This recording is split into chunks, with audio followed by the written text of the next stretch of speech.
I think the threat to the NPT is real. And the cascade effect, if one ally gets out of the barn, and I'm looking at you, South Korea, the risk of accidents accumulates as more states get nuclear weapons. That's not good for us. How annoying has France been over the course of the Cold War? I love them, but one France is enough. We didn't want France starting a damn nuclear war we'd have to finish.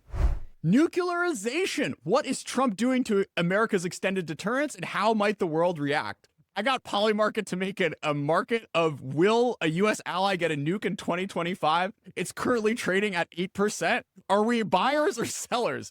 Also, is extended deterrence actually America first? For guests we have on today, Vipin Narang, professor at MIT, who served as acting assistant secretary of defense responsible for nuclear deterrence policy during the Biden administration. Pranay Vaddi, a senior fellow at the Center for Nuclear Security Policy at MIT. He worked arms control and non-proliferation on Biden's NSC. And dialing in from Tokyo today, we have Junichi Fukuda, senior research fellow at Tokyo's Sasakawa Peace Foundation. Welcome to ChinaTalk, everyone. Thanks, Jordan. Thank you. Let's start with a little history of American extended deterrence. Where did this come from, and what did it get us over the past 75 plus years? Extended deterrence. Okay, so the history of extended deterrence is the notion that the United States will use its range of capabilities, not just nuclear, but including nuclear, to defend its formal allies and partners against nuclear attack from a common adversary. In the Cold War, that was the Soviet Union, China, North Korea, but also a high consequence non-nuclear strategic attack, which is a mouthful, but really means an existential threat to our allies. And it was born and developed in the mid-1950s, the concept of extended deterrence, because after World War II, the European states had been wrecked by World War II, did not have the ability to defend against the emerging Soviet threat. The United States was forward deployed, continued to maintain its forward conventional deployment, and we had one huge advantage and head start over the Soviet Union, which was nuclear weapons. And the Eisenhower administration very quickly realized that against a conventionally superior Soviet Union, we might have to increasingly rely on nuclear weapons to defend our forces and our allies that were still rebuilding after World War II. And so the concept of extended deterrence sort of evolved, and we never did it out of altruism or charity. It was good for the U.S. because preserving the openness of Western Europe and our East Asia allies, particularly South Korea and Japan after the Korean War, after World War II, allowed us to keep the economies and the political systems of our allies open and free, democratic and capitalist, and that was in our interest. It created open markets for the U.S. And then over time, I think one of the core reasons why extended deterrence became so important, and this is a link that is often lost, but all of us have written about this, is that extended deterrence, we stumbled into the idea that extended deterrence is actually our best non-proliferation tool. We can keep our allies from pursuing their own nuclear weapons for their defense if they believe that our nuclear umbrella is credible in deterring the common adversary. And Kennedy's prediction that we'd have 36 nuclear weapon states in n number of years was largely stanched, I would argue, by a credible extended deterrence architecture that the United States has developed and tended to and evolved and worked with allies, not just to deter the common adversaries, China, Russia, North Korea, but to assure allies that we would come to their defense. And we can talk about what makes that credible. And I think there's a lot of interesting discussion in Europe today about what it took for the U.S. not just to deter the common adversary, but to assure our allies. And I will just say a preview that it really requires, in my view, being able to convince the ally that you can fight on their behalf without losing American cities and without losing allied cities. And so the core of making extended deterrence, and we should talk about this, is being able to substantially or meaningfully limit the damage that Russia or China can impose on the ally and the U.S. homeland. Yeah. And I will just say, on the non-proliferation point, it is a remarkable record that of extended deterrence stanching allied proliferation. I would argue that only France is out of our 34, 35 formal allies, however you want to define it, France is the only state that consciously decided to get nuclear weapons because it believed that the U.S. umbrella would not and never could be credible for the defense of France. And we can talk about some of the corner case, but France is really the only example I would point to where it was a lack of perceived credibility of extended deterrence that caused a formal ally to get its own nuclear weapons. So up until now, it's only been one, and we hope it remains that way. So let's stay on this like Berlin for Boston dynamic, because I think the sort of assumption over the course of the Cold War and after it was that no president was really going to trade Boston for Berlin. So what you needed to do is bring a sort of defense deterrence package to bear that could plausibly threaten to keep Berlin free while not leading to the sort of escalatory spiral that would leave Cambridge, Massachusetts in thermonuclear flames. So what were some of the strategies over the past 75 years that the U.S. used to try to make that credible both to Moscow and to our friends in Asia and Europe? I think it comes with, you can't sort of remove the military dynamics and military strategy from this, right? But at the same time, ultimately, what the head of state in one country, the United States, the sort of nuclear guarantor, and the head of state in the allied country, the recipient of the nuclear umbrella, they need to sort of be simpatico. There needs to be a close relationship, a political relationship between the United States and the 35 allies that Vipin referenced, are sort of nuclear umbrella allies. And so when you put that at risk, or you question whether the U.S. will live up to any defense arrangement, let's say, hypothetically, the United States declares at the presidential level it will not defend an ally unless it spends X percent of its GDP on defense. Regardless of whether the United States retains its nuclear modernization program, maintains forward deployed dual capable aircraft like we do in Europe, forward deployed weapons, shows our B-2s off every time North Korea tests a missile, all of those sort of mechanics can continue. But at the end of the day, every ally knows that it's the U.S. president who makes that ultimate decision whether to use a nuclear weapon in defense of an ally or not. Just like it's an American president who is going to say yes to a military intervention or other sort of important national security decisions. And so when the U.S. president is not committed to extended deterrence strategy in the way that we have for the past 70 to 80 years, that immediate doubt creates what we're seeing today, which is a bunch of countries wondering if the U.S. will actually live up to the guarantee. And because they have doubts, particularly in the case of Poland, for example, or South Korea that we've seen recently, they start talking about how they need to hedge against U.S. abandonment of the nuclear guarantee. Just this week, we've seen continued articulation by French officials about what a Euro deterrent could look like. You've seen Poland say that they welcome U.S. weapons and French weapons at the same time. But at the end of the day, you need to combine the sort of military strategy and the sort of political relationship in one.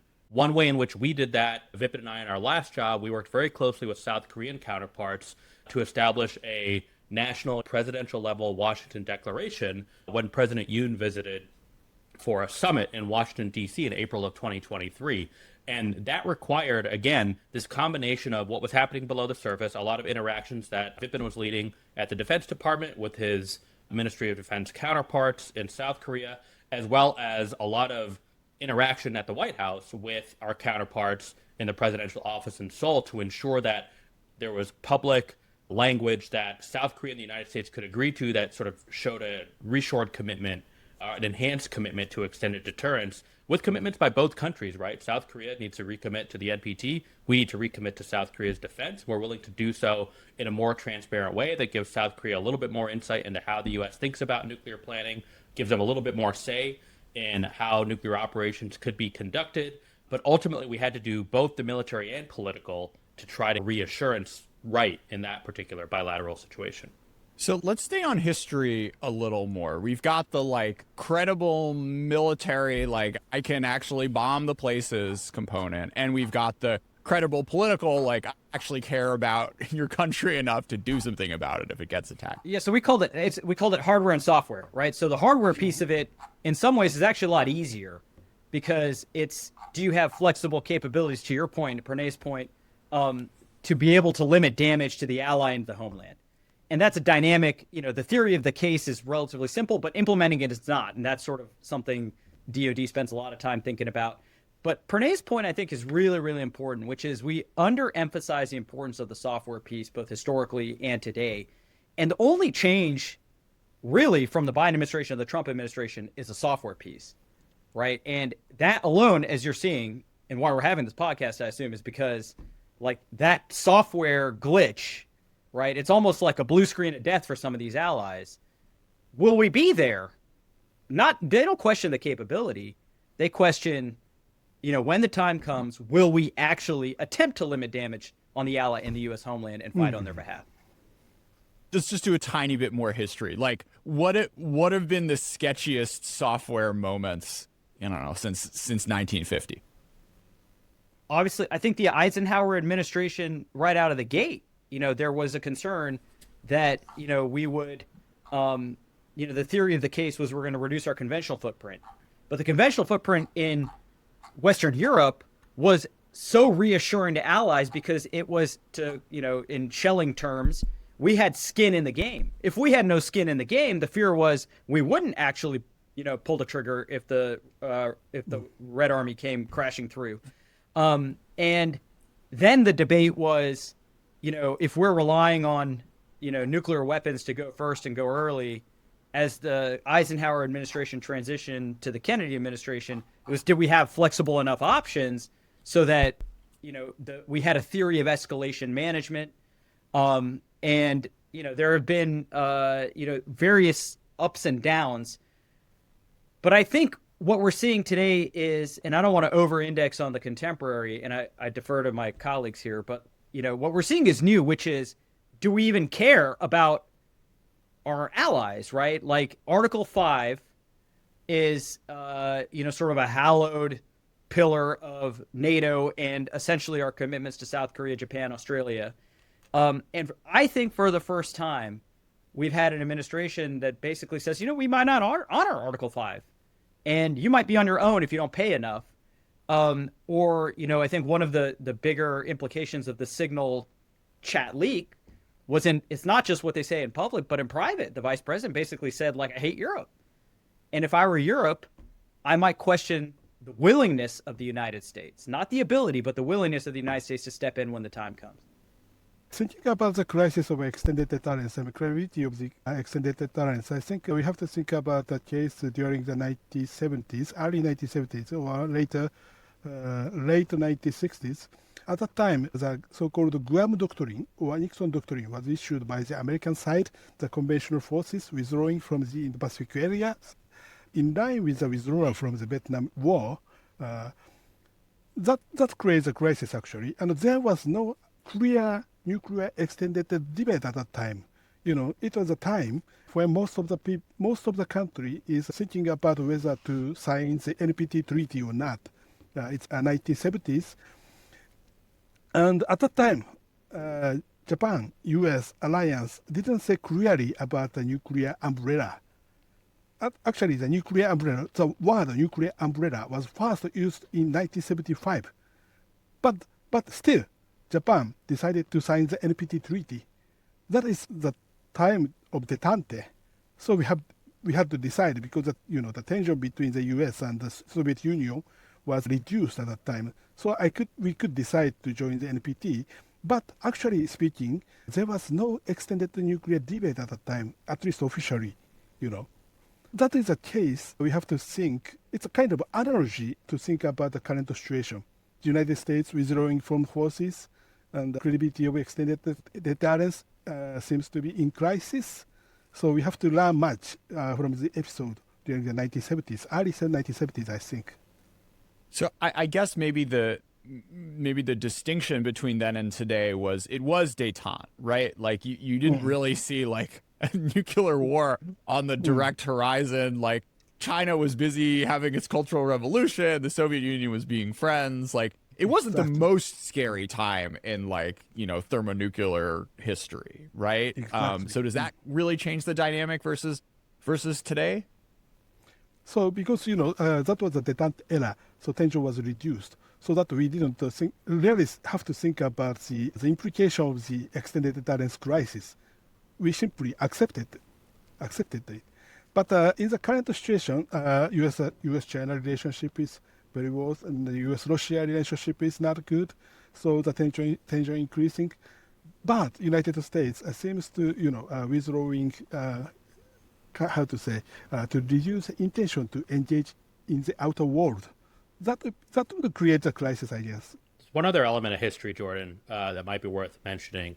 This is something that I always try to write about when Vipin and I write together, and he always deletes this paragraph. So I thought it's good to put it in a podcast. But there's a really funny story, I think, on extended deterrence software from the early 1960s when a German chancellor visited JFK upon him winning the White House.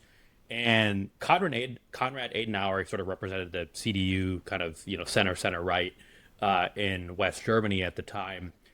He was like the opposite of JFK in so many ways. I mean, he was like 85 years old. JFK was this young sort of, whipstart, new president. Kennedy was very obsessed with this question of Allied proliferation. I think Vipin sort of walked through the history of why and what was happening in the world in the 50s and 60s. And Adenauer, there's this quote from sort of declassified documents recording his meeting with Kennedy. He basically made the point like, I hear that you guys have weapons in West Germany, but I haven't seen them. I've never seen them. And I've been told repeatedly that those warheads are there. But I haven't been shown them, right? And so he really wanted his defense minister to know, like, what is actually happening? What is the U.S. actually doing in West Germany and their little slice of territory? What do they have based there? And Kennedy assured Adenauer, like, yeah, it doesn't make any sense. So our defense secretary, Bob McNamara, will brief you and your defense minister on the U.S. stockpile, operational plans, when we would actually use them if the Warsaw Pact attacked. To me, that was sort of like the beginnings of the types of requests we in the U.S. government would regularly hear from allies about, like, what are you actually doing in a nuclear scenario, right? And as I think mentioned in the Washington Declaration, and a lot of the work that the U.S. does with South Korea, does with Japan, some of the work that VIP led at NATO, we do these sort of tabletop exercises or scenario-based discussions or simulations because we want to sort of demonstrate that the U.S. has kind of thought through extended deterrence scenarios. And that's sort of that marrying of hardware and software that makes extended deterrence work. But its sort of origins date all the way back to that conversation. So if we're doing like a relationship analogy, we're like, all right, we're gonna give you a tour of our place. We're gonna let you bring some toothbrushes into the bathroom. But I mean, you had this sort of 75-year dance that the U.S. was doing and its allies, which was like broadly trending in one direction of like trying to chill everyone out, make sure they feel nice and safe and cozy, so they don't storm out and get their nuclear weapons. So the question now is like, what does the decay function of that look like, right? Because I don't think the Trump administration is going to be like burning our B-2s anytime soon. So the capability isn't really going anywhere. But the trust from both dimensions of like whether the US is going to do it, but that software side is like, it's got some real hiccups. So, I don't know, like, where do we start on this? I'll say one thing on hardware though, real quick, Jordan, which is I wouldn't sleep on the hardware adjustments that were ongoing, or at least we were, sort of laying the foundation for at the end of the Biden administration, including, ensuring that the modernization program for each leg of the triad, right? We're replacing each leg of the triad at the same time for the first time in history. And we're facing some problems, right? So the Sentinel ICBM is going to be about a decade plus, maybe two, delayed. There needs to be at least a lot of attention and focus to ensure that the modernization program does not fall further off track. The president has not, and the administration has not issued an executive order on nuclear forces. It has on, sort of Golden Dome, the missile defense architecture, which is not unrelated, but that's a very long-term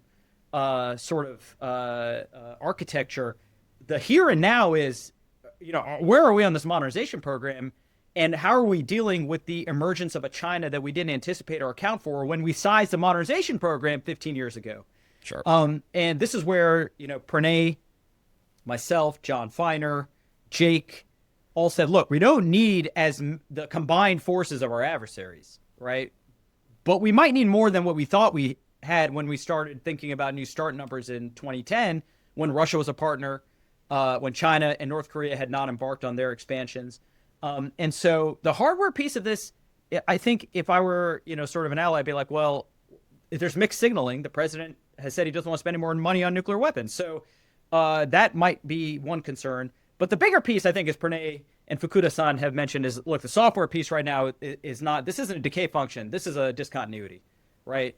I think the posture towards, our European allies is night and day from what it was in early January 25. And if I were in the Indo-Pacific, and, I'd love to hear Fukuda-san's thoughts on this, there's a lot of uncertainty because the president and the administration have simultaneously said China is the pacing threat, and we're going to focus on China, but at the same time continued on the economic front to hammer Japan and South Korea in ways that may make the credibility the credibility of the promise that we might defend them against an existential attack from China or North Korea far less credible, and I would say arguably significantly less credible than it was in January 25. I think the big question, you really need to figure out whether this is all about right-sizing burden sharing between the United States and its allies, or whether this is about pursuing kind of more of a retrenchment ideology, right? And so if you're an ally, if you're Japan, let's say, you can come to the United States and say, look, we get it. You want to make sure that we're all paying our fair share. You want to make sure that Japan is focused on China as your number one priority. And we're doing our part to help sort of an extended deterrence strategy, what Indo-PACOM feels it needs to do in the region in a Taiwan Strait crisis, let's say. And so we're going to recommit to whatever you need us to do. In the conventional space, where Japan is developing air and missile defense capabilities, long-range conventional strike capabilities, Blue Water Navy. They're willing to open their shipyards up to replenishment and repair of U.S. naval vessels, etc. And the U.S., you need to make sure that nuclear umbrella, that guarantee is strong. So that's the basic trade. But let's work on that strategy together. So if it's just a burden sharing question that the U.S. is bringing forward, that's a strategy to bring to the White House and say, okay, we can figure this out together. Let's figure out what the right payment amount is, what the right capabilities are, but let's do it in a strategy that is bilateral or trilateral if you want to include South Korea, or quadrilateral if you want to include Australia as another extended deterrent ally in the Indo-Pacific. But if this is about pursuing a foreign policy of retrenchment, if that's what an America first foreign policy is, and I think that's a fight that's happening within the administration unseen to us, then I don't know that there's much you can do, right, as an extended deterrence ally.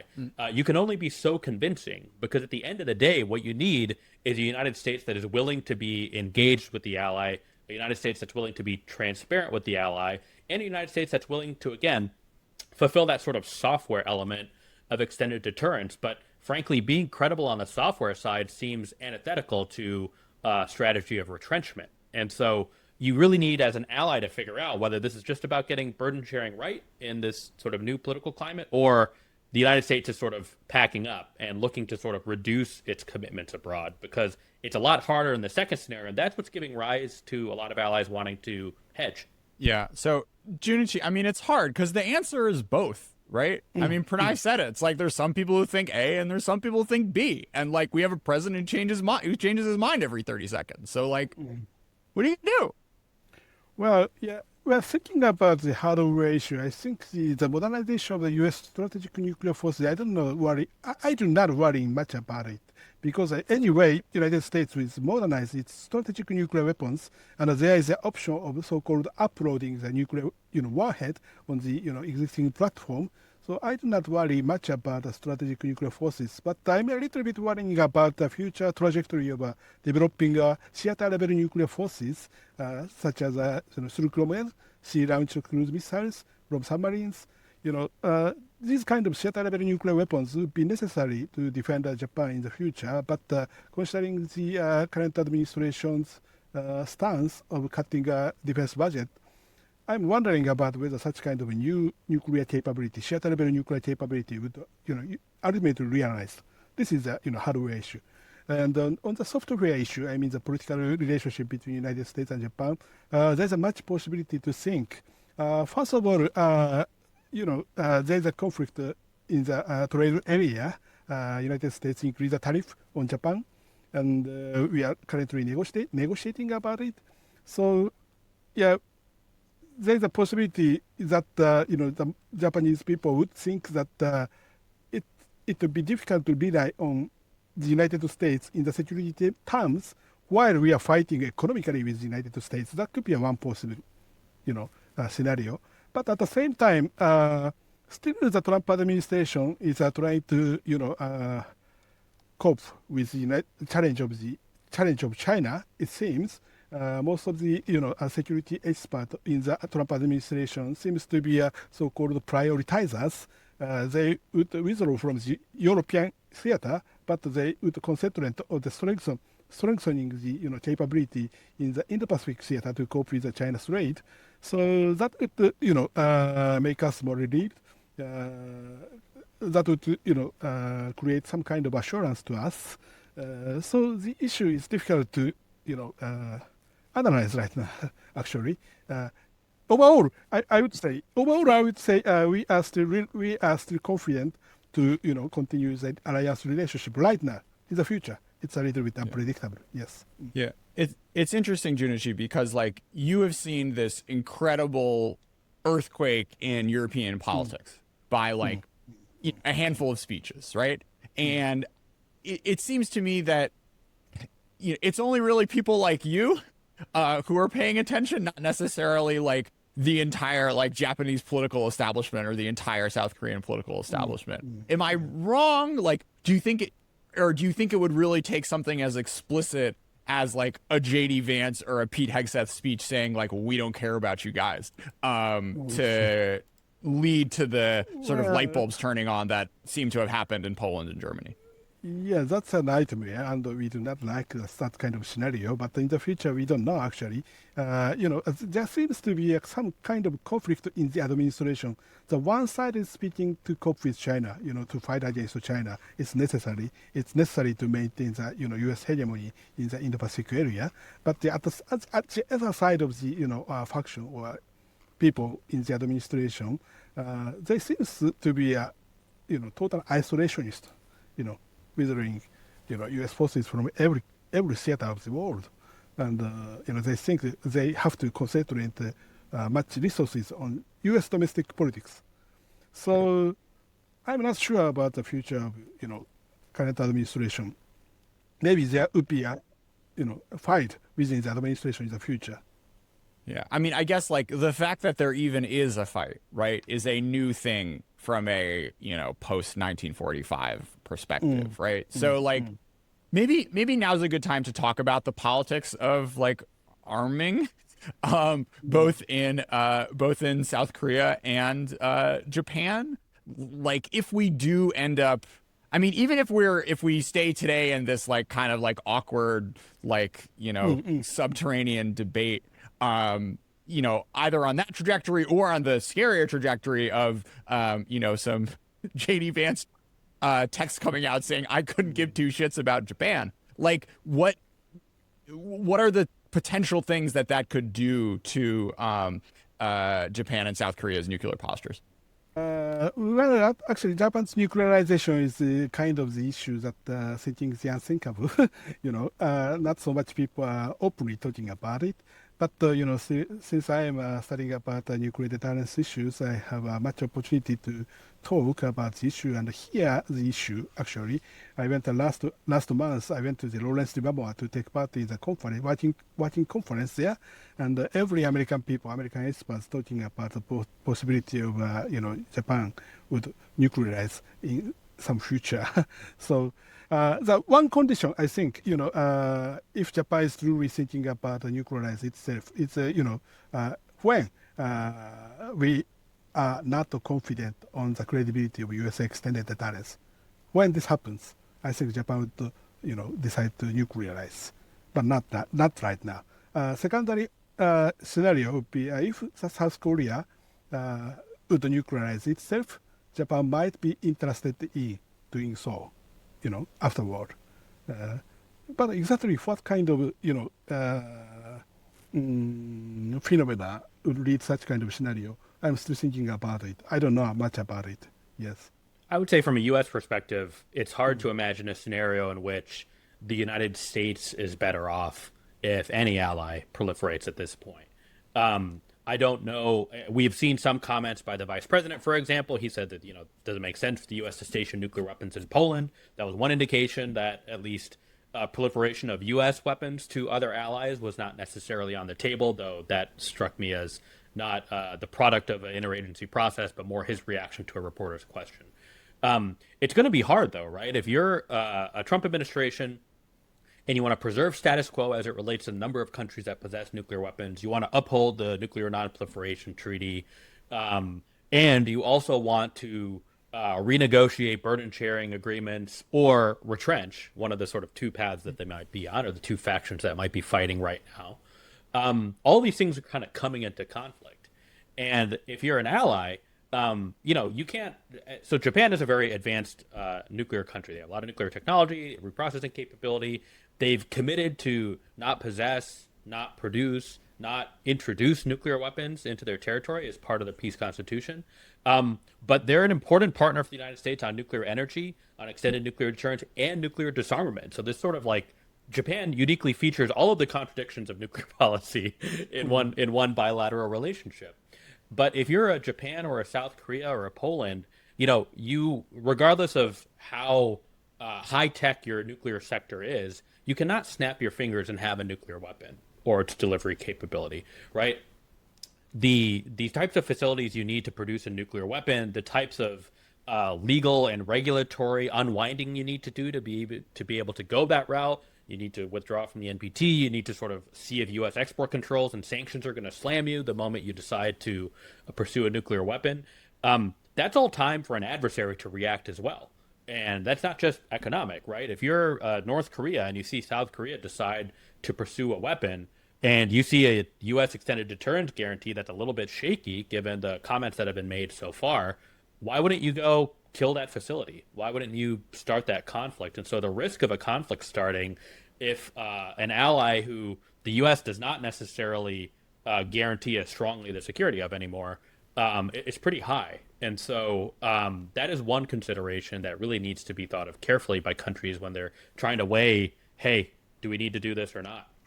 If you're, if you're an America First person, which we all are, actually, like, I don't like this label that the Trump administration is America First and the Biden administration wasn't. We were America First too. Our theory of the case, though, was if you put America first, you don't want allies to get nuclear weapons for, I would say, at least three reasons. One is we have historically opposed allied proliferation in Washington because we wanted to minimize the number of independent decision centers in initial employment or escalation decisions, which is a very, very sanitized way of saying we didn't want France starting a damn nuclear war we'd have to finish. And, the French, who I love to death, Pranay and I spend a lot of time with our French counterparts. Okay, he's shaking his head, but I do love the French. But one France is enough, and they'll deny it till they're blue in the face. But the French strategy from Washington's perspective was always that their independent nuclear capability was designed to be employed when they decided the Paris's and the French president's vital interests were at stake. But they knew they couldn't finish the fight, and that the U.S. would have to mop up and limit damage against the Soviet arsenal. And I think that thinking somewhere in the back, whether it's explicit or not, persists today when we talk about the credibility of a Euro deterrent. That is the fundamental problem with the Euro deterrent. France can start a fight, but it can't finish it. Similarly, other allied nuclear powers will never be able to develop the damage limitation capabilities of the United States on their own, which means an allied proliferator is getting a nuclear capability that's going to start a nuclear war that is going to chain gang the U.S. into it. And that's what the U.S. has always wanted to avoid, which is why we opposed allied proliferation. I think that's a really important strategic point. The second argument is, there's a very Waltzian view. Ken Waltz famously wrote, more may be better. If you, retrench back, just let your allies get nuclear weapons, to defend themselves, but the risk of accidents goes up, right? You've got small states in a lot of these cases with limited arsenals facing much more nuclear capable adversaries who have head starts, and they may have itchy trigger fingers. They may not have organs and institutions to effectively manage these weapons. So the risk of accidents accumulates as more states get nuclear weapons. That's not good for us. And the third reason is what Pranay and Fukuda-san mentioned, which is I think the threat to the NPT is real. And the cascade effect, if one ally gets out of the barn, and I'm looking at you, South Korea, because, there's increasingly broad consensus among political support in South Korea, and for at least developing or thinking about a hedge, the damage you would do to the NPT across the world. I'm not sure the NPT could survive a democratic state in good standing in the NPT withdrawing and getting a nuclear weapons capability. I think Japan would think about following. I think Poland, Ukraine, Germany, Saudi Arabia, Turkey, you could go on and on at the number of countries that if the floodgates were opened would go through the door, and the cascade effect is potentially real. And Pranay's point is really important. You're going to have these countries all pursuing nuclear weapons against in an environment where the common adversary, their adversary, was going to have a vote and has a head start. And no state has been able to acquire a credible nuclear weapons capability in historically, no less than 5 years from a decision to do so. And oftentimes, a survivable arsenal takes a decade or decades. So I would adjust your betting market, right? An allied proliferator in 25, I would say 0%. It's not gonna. The timeline just doesn't work. But if you said 2030, I would say over 50%. So it'd be interesting to see what the betting markets think about timeline. But I think by 2030 or 2035, I would put a lot of money. I'm not a betting man because I don't have a lot of money as an academic, but I would put a lot of money that we have at least one ally with a a credible latent capability by 2030, 2035 if this persists. Vipin, just wait till you get all those Polish and Saudi contracts to help write their nuclear doctrine. You guys can reach Pranay, my agent, at prvaddi at mit.edu. That's a lot I want to pick up on. I think first, I had a fun 03 question last night. How annoying has France been over the course of the Cold War? And they were so annoying. I love them, but one France is enough. Yeah, it's this is the whole thing. Okay, America first, nukes, they are very powerful. They give you a ton of leverage. They let you tell other countries what to do, and you can constrain them, and you can shape whether or not they start wars. I mean, I just did a show with Tyler Jost about, he's at MIT? I forget. He was, I was on his committee. He was a Harvard PhD, but I was also, by the way, on Shashank's committee. Okay. But he never finished. Shashank. What a loser. Where the U.S. was basically able to tell Chiang Kai-shek in 1962, you can't invade, sorry, because he didn't have nuclear weapons.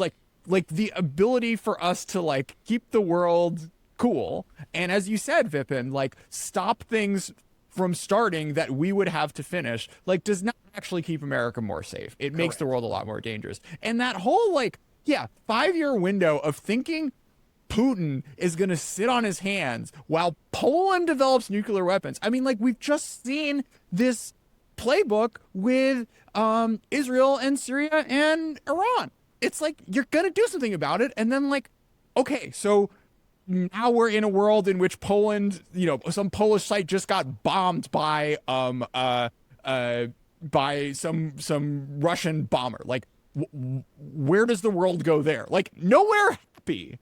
A Poland that is still in NATO, by the way, right? So that's an Article 5. You're risking a war with Russia over a counter-proliferation strike. It's a real look. These are low probability events, but the attempts to retrench could actually speed run you through that great power confrontation that you're looking to avoid, right? Because you have to maintain. I mean, some of the arguments we've had with French colleagues, to go back to that point, Jordan, is.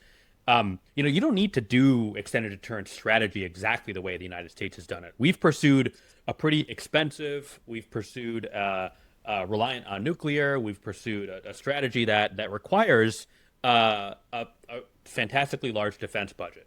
And so maybe the French, in the Euro deterrent attempt that's ongoing, they don't need 3,800 nuclear warheads. They don't need a triad in the same way we do.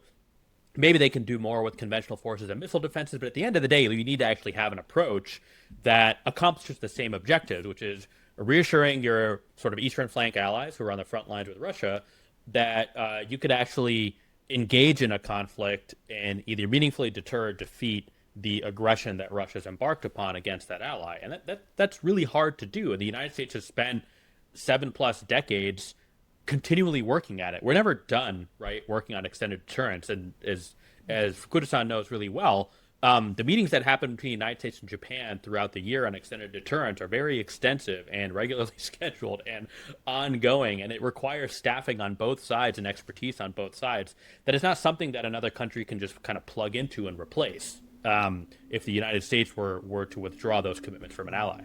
You know, what's like so frustrating to me about this is like the level of thinking of a lot, and not all, but a lot of the sort of like MAGA inflected foreign policy is like this like middle school debate. Like, imagine the world where it's X, so like we're just gonna get to X. And Jordan, like, by the way, don't insult middle school debaters like that.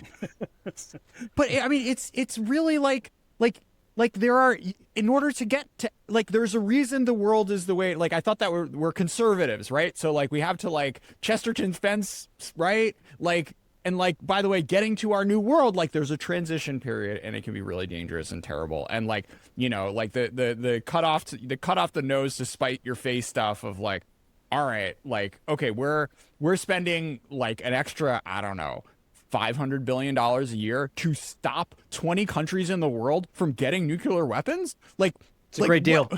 It's a great deal.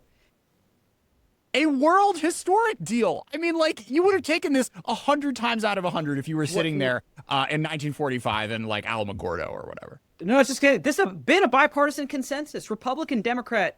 You know, Pranay and I, you know, find ourselves actually having more in common with traditional Republicans. Sometimes, you know, we sort of shock ourselves at how much we have in common with the traditional Republican view on strategic deterrence, extended deterrence, and you're seeing those voices being marginalized in the Trump administration, if not outright, you know, sort of thrown out of the Trump administration.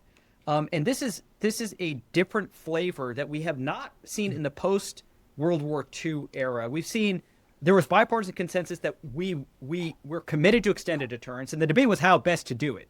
And there are reasonable debates about how best to do it, but there was no fundamental debate about the fact that we should do it.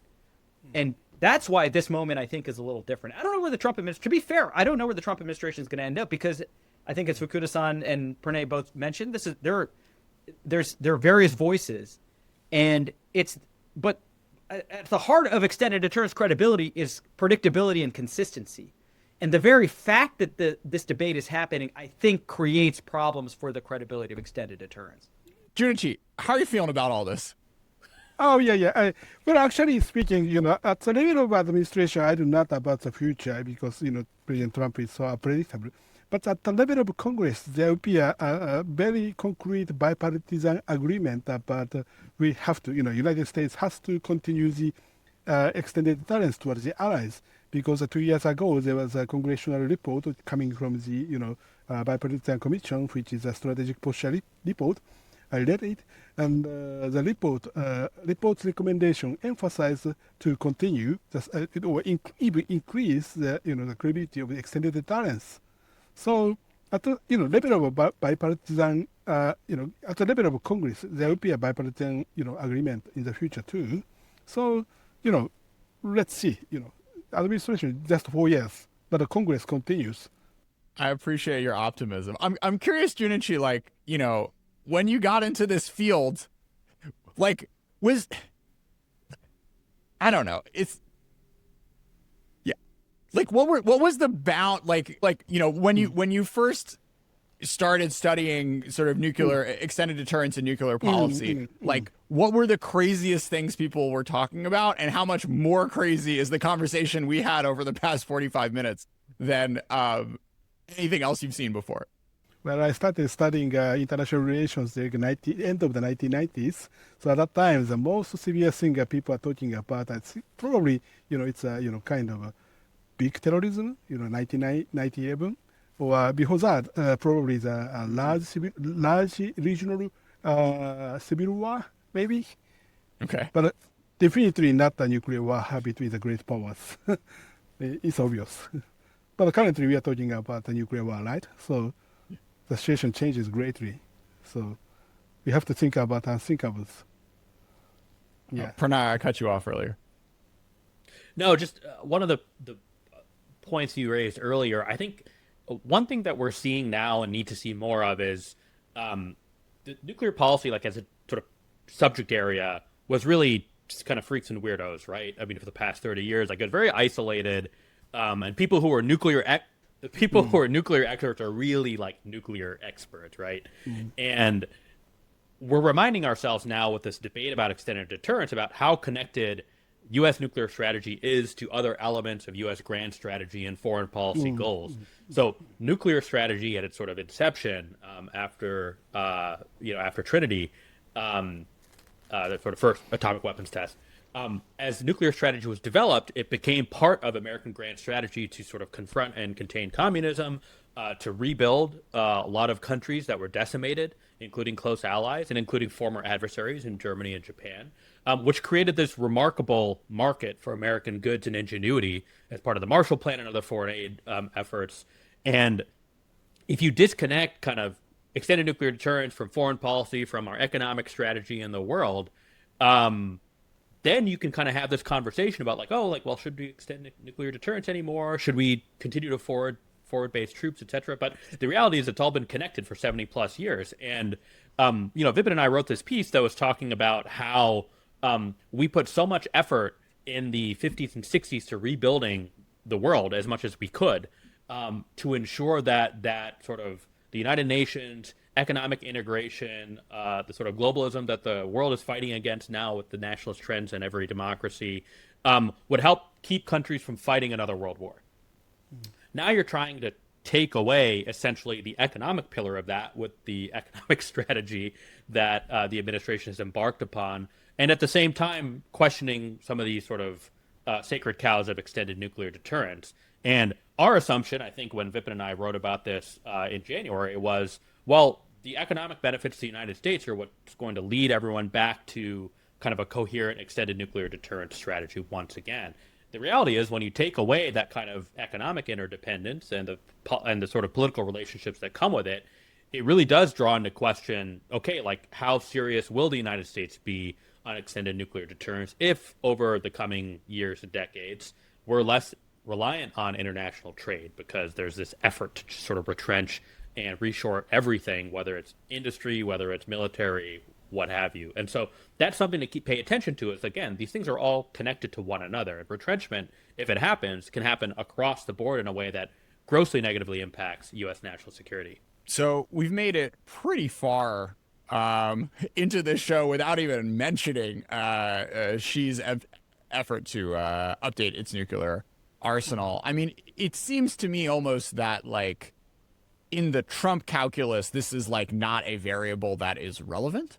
But I do think it is worth kind of discussing and discussing like how folks in Asia as well as sorry, let me frame that one more time.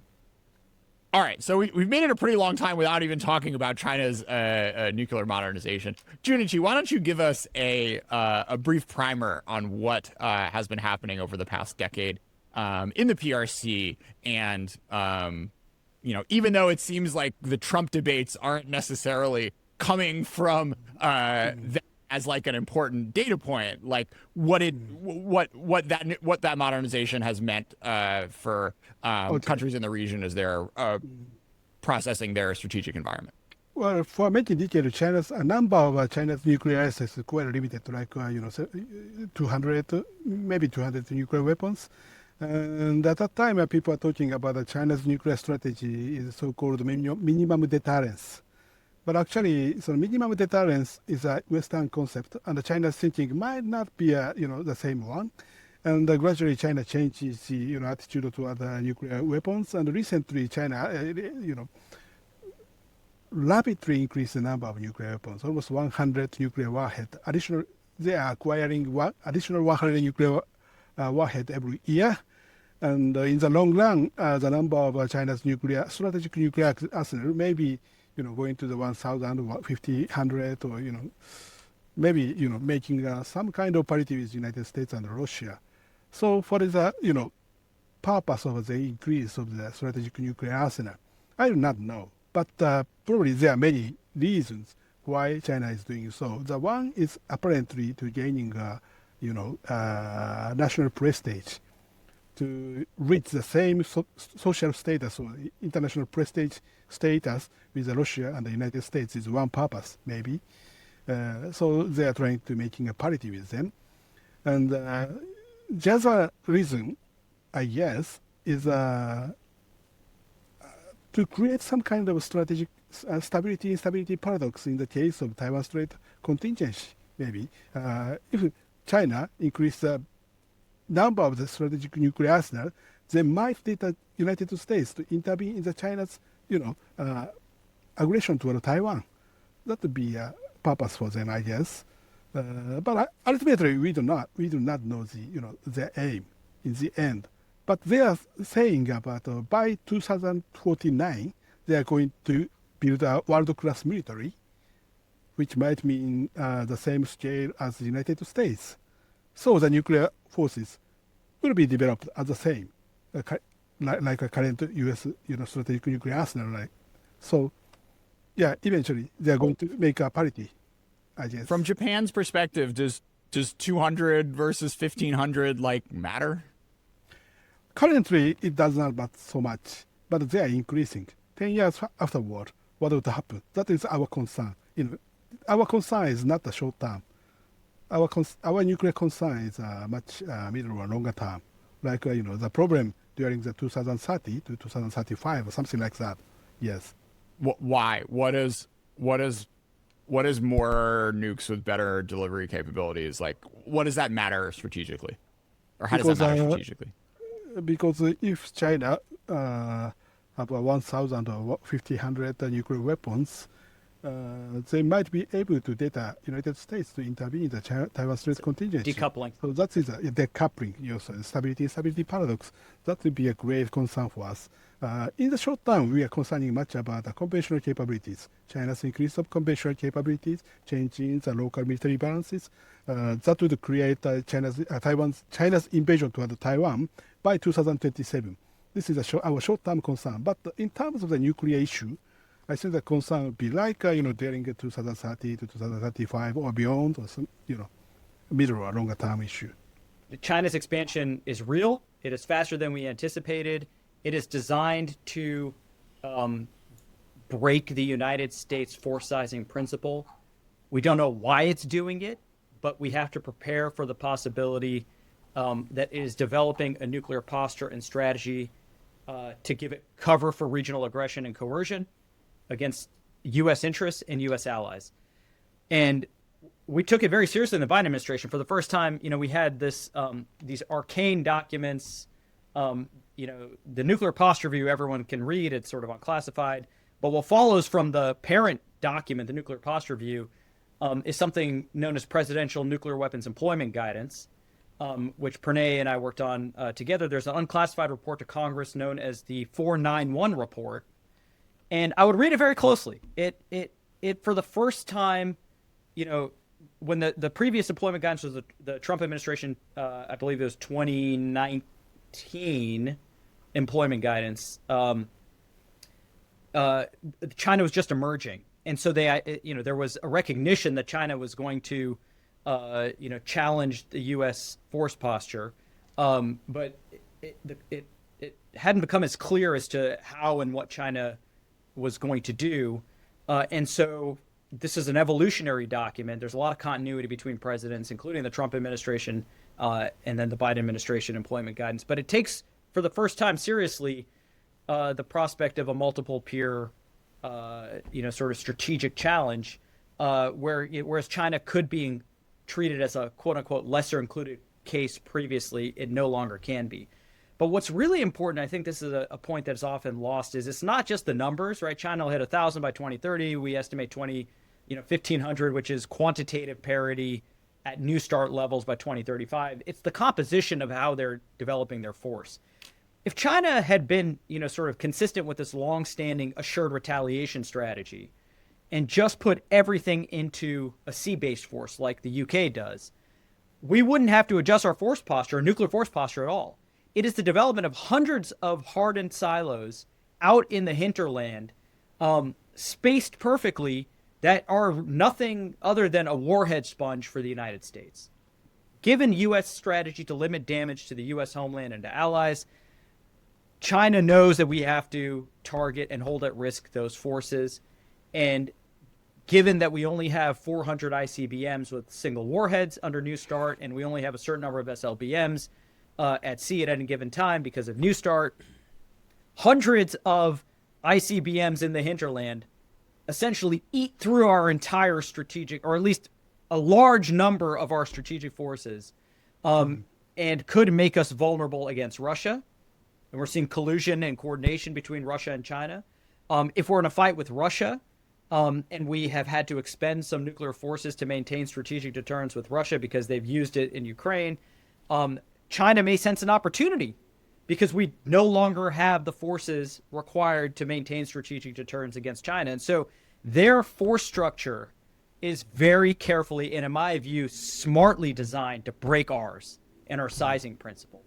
And we left thinking and knowing we had to respond to that in ways that enable us to maintain strategic deterrence and regional deterrence in a multiple peer world for multiple theaters, especially given the coordination collusion between Russia and China. And don't sleep on North Korea. And so we had this, over a year-long process to assess adjustments to the U.S. force posture for strategic deterrence in this world and regional deterrence. As Fukuda-san said, slick them in. The department said we're going to do it because Congress mandated we're going to do it, but also has deterrence advantages. And we, Pranay gives me a lot of grief, but, the security environment continues to deteriorate. And I think we can no longer deny that there is value in having a purpose-built maritime regional deterrence capability that frees up your strategic platforms for strategic deterrence. And so I don't think we can sleep on this challenge. And I worry about, the administration just trying to quickly call it a day and make a deal with Russia on arms control to extend New START without considering, what would happen and what the implications would be for China. Because in the first Trump administration, Marshall Billingsley actually try to coordinate arms control strategies, and I'll defer to Pranay because he knows a lot more about it than I do. But that approach is absolutely crucial. These have to be coordinated, at least in our own theory of the case. What are we willing to accept with Russia because we cannot forget about China and vice versa? Pranay, you want to tell me where I was wrong?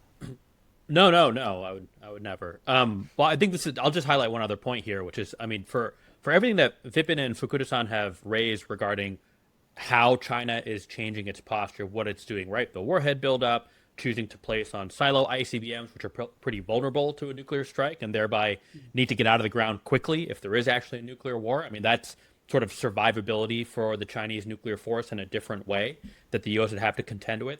And the Chinese are also modernizing, cyber and counter space and conventional precision strike, a whole range of capabilities, which you could bucket as counter-intervention because the U.S. is also arming itself for a potential fight in the Indo-Pacific, or they could also be used to aggress, right? They could be used as part of a strategy to coerce under the nuclear umbrella.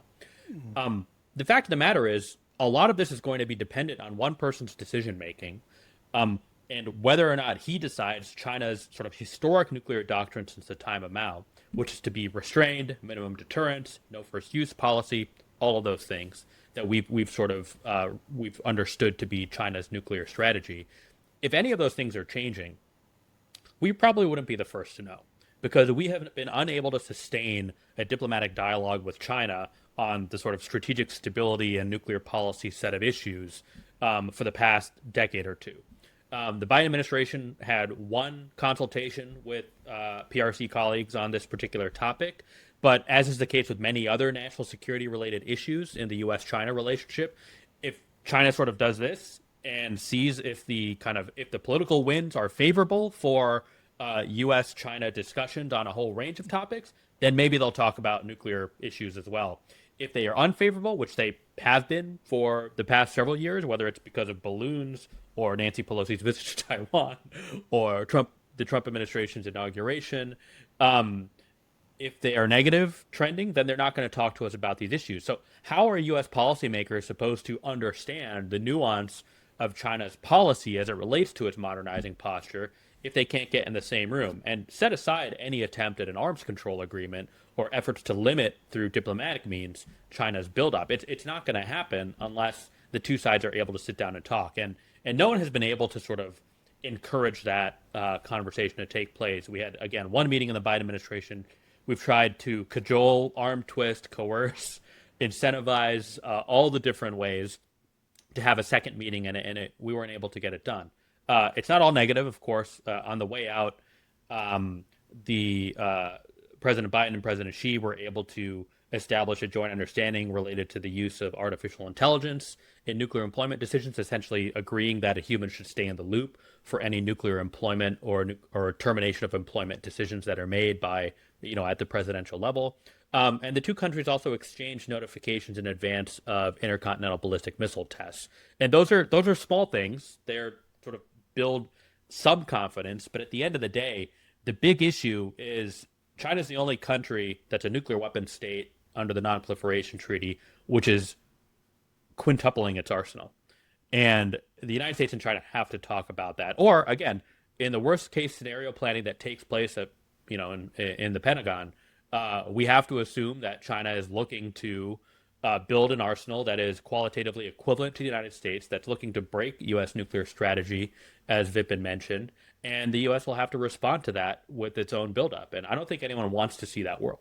Junichi, I think you've been the most positive, sanguine out of all four of us for the course of this conversation. Do you want to take us out on a high note of what are you looking forward to over the next few years? Well, actually, I'm not particularly optimistic, because I'm saying that having a nuclear weapon by Japan is pretty much difficult. The hurdle is very high, politically high, economically high.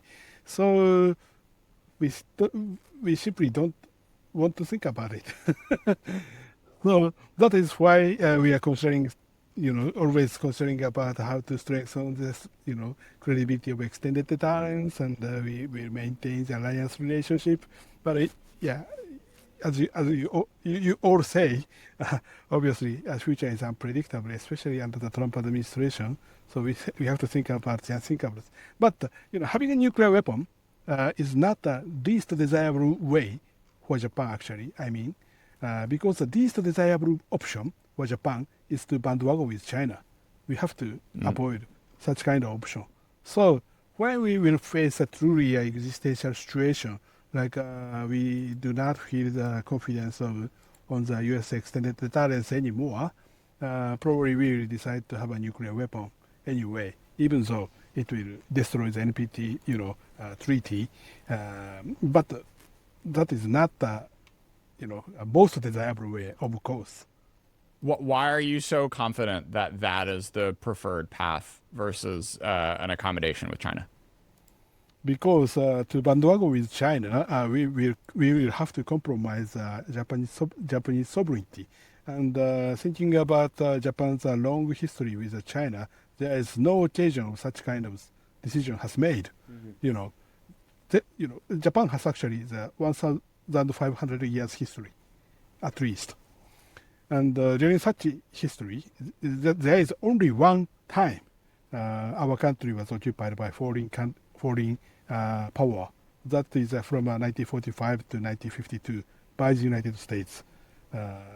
We haven't experienced China occupies our land. This is a difference between South Korea and Japan. South Korea has a long history of, South Korea was actually in the China's tributary system historically, but we have no experience of being a part of China's tributary system. So we cannot bandwagon with China anyway. To avoid that, maybe you have to think about independent nuclearization when we lost our confidence on the alliance. Yeah. Vipin, Pranay, we can't end on that. Give us one more thing.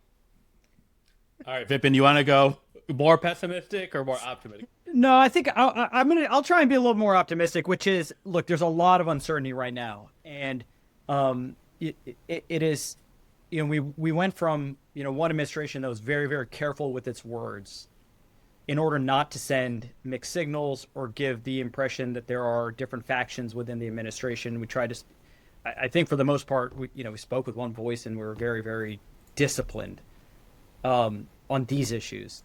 The Trump administration's different style, and the president speaks a lot, and that's not always consistent. He doesn't like nuclear weapons, but he also, if that's true, then he should love extended deterrence. But that link, isn't often obvious. And there's a fight within the Trump administration for the soul of foreign policy in grand strategy, as Pranay said. And I think we just have to take a beat and wait and see which way this goes. The sky is not yet falling on extended deterrence, on NATO. The NATO ambassador, was very clear about the U.S. commitment to NATO. I think it would be prudent for allies, and this was true in the Biden administration. We tried to get the allies to contribute more, and they did. And allies should always, the burden sharing issue is real and bipartisan and consistent. And all of that, I think is not bad for American security, no matter which administration is in office. But there is a world in which this goes in a different direction. And so I think it's important for allies to start thinking about what a world without American leadership looks like in the alliances, but also, leave open the possibility that, the bipartisan continuity that we've seen on these issues actually ends up, winning in practice. So I still think it's early. It's only been 90 days or 100 days. And so, I'm still in wait and see mode, and I still hope for the best, but I think it's not imprudent to prepare for, a very different world also. I'll just say this issue is so central to U.S. national security. And the more that people outside the nuclear space learn about extended nuclear deterrence, the history of it, our strategy today, what we've done and why, from people like Vipin, who've held important jobs at the Pentagon, or others in allied countries who learned about this and experienced it as sort of a recipient of extended nuclear deterrence. Every time I see someone learn something, sort of foreign policy generalist learn about extended nuclear deterrence, I feel like a light bulb goes on. They understand that this is so core to what the United States has been able to build in the world, to the benefit of the average American person. And so I'm somewhat optimistic that over time, as more and more people are aware of these issues, as they take a critical look at other foreign policy decisions that are being made that might undermine extended nuclear deterrence, they're going to stand up and speak out in support of kind of not just the status quo approach, but how do we improve extended nuclear deterrence? And I want to thank you, Jordan, for having us on, because I think podcasts and writing on this topic and news hits and everything is only going to help people understand why we do things the way we do in extended nuclear deterrence, and understand that more states with nuclear weapons is inherently a bad thing for the United States. And I think reflexively, people in the current administration understand that as well. And the key is going to be connecting all of these different dots that lead them to the conclusion that, like, oh, okay, this is why we have to do X in extended nuclear deterrence. So that's my optimism. All right, let's close on some reading recommendations. How about two from each of you? Junichi, you want to start two books? Let me have a time to think about it a little bit. Yes. Okay, fine. Vipin first. You can just turn around and. Two books. So two new books. Under the Nuclear Shadow by one of my former students, Fiona Cunningham, just came out, and it is fabulous, and I commend it. And second one. They can be old. They don't have to be new. Well, I mean, if we're talking, so I would say the updated version of Managing Nuclear Operations. And this is very weedy. So one is very high level. I think like Fiona's is a good read for anybody who cares about China.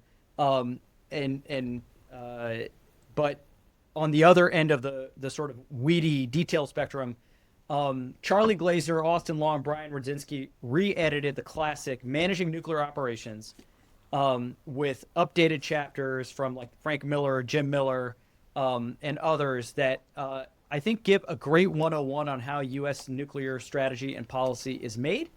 And if you care about that, I would highly recommend that. It's a very, very good update to classic Ash Carter, Steinbrunner, and I'm forgetting the third co-editor of the first 1987 volume. Are we telling people not to read Annie Jacobsen, Nuclear War? I haven't read it, so I can't speak to whether it should be recommended or not. You guys are so diplomatic. I'm gonna say don't read it. It reads like a journalist who doesn't really know what they're talking about. If it can catch like one or two like historical errors just from like my knowledge of things, like it was one of those things where just like the energy it gave me was like someone with too much of an agenda to be careful with their sources. So I like the OG stuff. Like, actually, you know, do you think of? I just taught my class on extended deterrence, and there's an obscure article by James Schlesinger in 1962 on why we extend deterrence in Western Europe and NATO, and that, like, the arguments haven't changed. It's the same arguments in 1962 that they are in 2025, and it's a Rand. I think it's a Rand chapter somewhere. It's very hard to find, but I was just blown away that, like, I hadn't really read it carefully, and a lot of this is reinventing the wheel, and I'm very, very humble about the fact that, like, Schelling, Brody, Schlesinger, Earl Ravenel, these are all international security articles, Ash Carter, those that have gone before us, Frank Miller, they've thought about all this stuff before, and we've forgotten because we had an interregnum of 35 years where we didn't have to think about the importance of extended deterrence and nuclear deterrence more broadly. So I think for the audience, go back to the originals and you'll be shocked that not much has changed. All right, we'll throw a link to that in the show notes. Pranay, Junichi, anything come up? Yeah, I got two. One is actually a report by the American Academy of Arts and Sciences. I believe Tong Zhao and Dmitry Stefanovich were the two authors, and they write kind of from a Chinese and Russian perspective why those countries care so much about U.S. missile defense and its implications for the strategic relationship. So for people like me who also have to care about arms control policy and are trying to understand how the administration is going to approach these sort of, you know, hypothetical denuclearization talks with Russia and China, I think it's a really important read. They're two authors who are friends who have studied this space really well. And it's not a book. So, you know, in 50 or 60 pages, you can get a pretty good understanding from two real experts.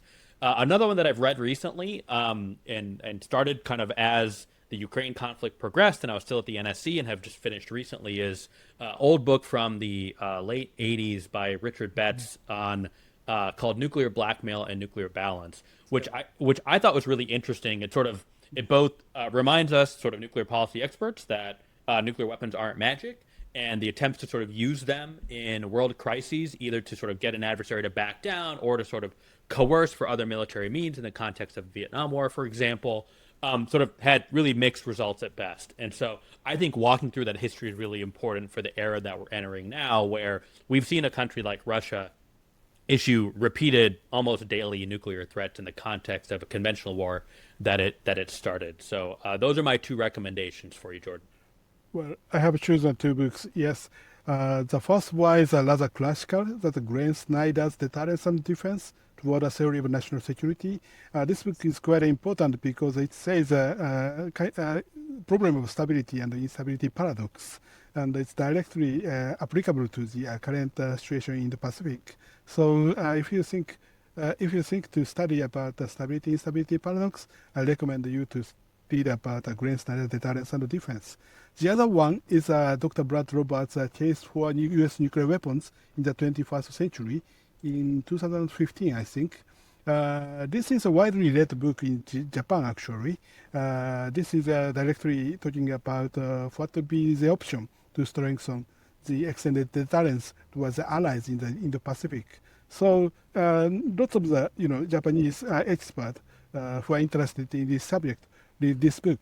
So if you read this book, you can talk with a Japanese expert. So I recommend this book. Yes. Awesome. All right. Well, thanks to the U.S. Japan Foundation for sponsoring this episode. It's the first in a series about Japan adjacent stuff. I promise not all of them will be this dark, but we might have a few other super dark ones too. This was a pleasure. We end every episode with a song. Any songs come to mind? Who's next? All right. A few weeks ago, the American press reported that China had exploded a nuclear bomb. Now, this was a great leap forward for China, of course, but it was an even greater leap forward for the American press because for the first time they called it China instead of Red China. For 18 years, they've been hoping it would just go away. And for the first time, they called it a bomb instead of a device.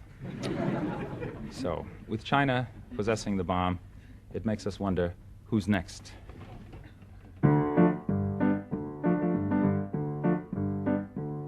First we got the bomb, and that was good, 'cause we love peace and motherhood. Then Russia got the bomb, but that's okay, 'cause the balance of power's maintained that way. Who's next? France got the bomb, but don't you grieve, 'cause they're on our side, I believe. China got the bomb, but have no fears. They can't wipe us out for at least 5 years. Who's next? Then Indonesia claimed that they were going to get one any day. South Africa wants two, that's right. One for the black and one for the white. Who's next? Egypt's gonna get one too, just to use on you-know-who. So Israel's getting tense, wants one in self-defense. The Lord is our shepherd, says the psalm, but just in case, we better get a bomb. Who's next? Luxembourg is next to go, and who knows, maybe Monaco. We'll try to stay serene and calm when Alabama gets the bomb. Who's next? Who's next? Who's